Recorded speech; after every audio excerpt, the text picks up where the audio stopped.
In the small secluded town of Bramblewood, legends and folklore were as old as the trees that surrounded it. Nestled deep within a dense forest, the town seemed almost untouched by time.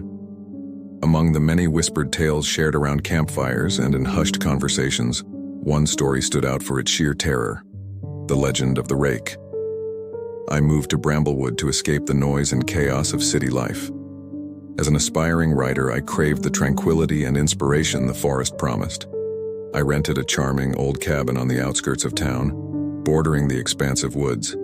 It was perfect, quiet, serene, and far from the distractions I sought to leave behind. My first few days were blissfully uneventful. I spent my mornings writing and my afternoons exploring the forest trails. The locals were friendly enough, though they all shared the same peculiar habit of warning me about staying out of the woods after dark. They never elaborated, leaving me with a sense of unease I couldn't quite shake. One evening, after a particularly productive writing session, I decided to take a walk to clear my head. Dusk was settling in, casting long shadows through the trees. I walked deeper into the forest, admiring the way the fading light played on the leaves. Lost in thought, I didn't notice how quickly darkness fell around me. As I turned to head back, I felt it, a presence. At first, it was just an eerie feeling like I was being watched. I quickened my pace, my heart starting to race. The woods, once a place of peace, now felt oppressive, filled with unseen eyes. A rustle in the underbrush made me freeze. I strained my ears, trying to pinpoint the sound. Then, I saw it. A pale, emaciated figure crouched low to the ground, its eyes reflecting the faint light of the moon. The creature was humanoid, but disturbingly wrong. It had long, spindly limbs and skin that looked sickly and stretched too tight over its bones. Its eyes were dark pits, devoid of any warmth or humanity. Fear rooted me to the spot as the creature slowly rose to its full height, towering over me. It opened its mouth, revealing sharp, jagged teeth. My instincts screamed at me to run, but my legs felt like lead. The creature took a step forward, its movement unnaturally fluid and silent. Finally, my survival instincts kicked in and I turned and fled. Branches clawed at my clothes and skin as I tore through the forest, the creature's low, guttural growl following close behind. I didn't dare look back, focusing solely on reaching the safety of my cabin. Bursting through the door, I slammed it shut and locked it, my breath coming in ragged gasps. My mind raced, trying to make sense of what I'd seen. The Rake, a legend I had dismissed as mere superstition, was real, and it had found me. The following days were a blur of paranoia and fear.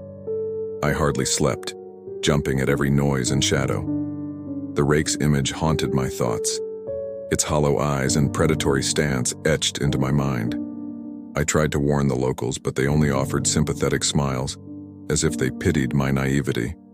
They knew, of course.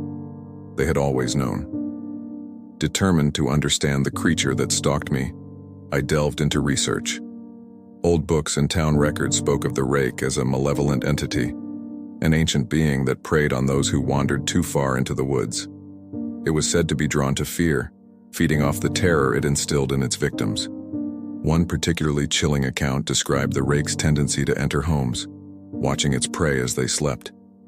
The thought of that creature lurking in my cabin, observing me, filled me with dread. I fortified my home, barricading windows and doors, and kept a weapon close at hand. Despite my precautions, I could feel its presence every night. The sense of being watched grew stronger, and I knew it was only a matter of time before the Rake made its move. One night, as I lay in bed with my eyes glued to the shadows, I heard it, the soft scrape of claws against wood. I held my breath, gripping the bat I kept beside me. The scraping grew louder, closer, until it was right outside my bedroom door.